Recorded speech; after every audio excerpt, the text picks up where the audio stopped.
شکل روز اولتی، هنوز تازگی تو داری واسم، هنوزم به چشمات که زل میزنم، به هیچی جز نگات نیست حواسم، هنوزم به فکر تو شبا میره خوابم، هنوز حرف تو که میشه من یه بی ارادم، که واسه دیدنت حاضرم تموم شهرام بیام پیاده زیر پام بذارم.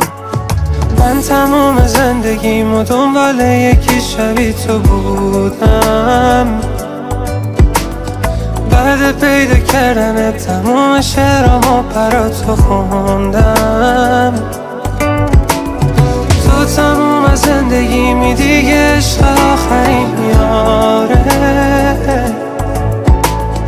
هیچکی وقتی هستی جز تو واسه من اهمیت نداره.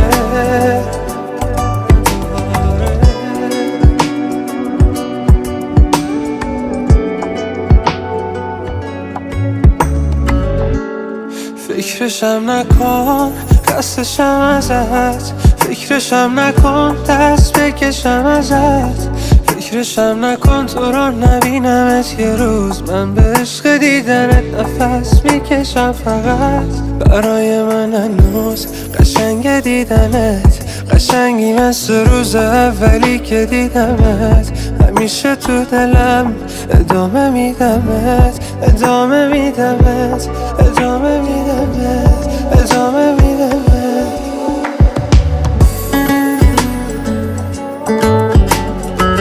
نه تکرار میشی نه تکراری، به تو حسی رو دارم که تو بنداری،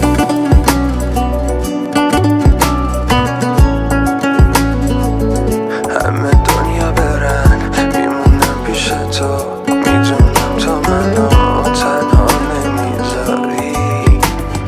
من تموم زندگیمو دنبال یکی شبیه تو بودم،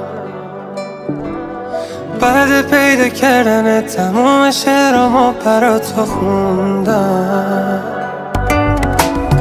تو تموم زندگیمی دیگه عشق آخرین یاره، هیچکی وقتی هستی جز تو واسه من اهمیت نداره. من تموم زندگیمو دنبال یکی شبیه تو بودم، بعد پیدا کردن تموم شعرامو برا تو خوندم. تو تموم زندگیمی دیگه عشق آخرین میاره، هیچکی وقتی هستی جز تو واسه من اهمیت نداره.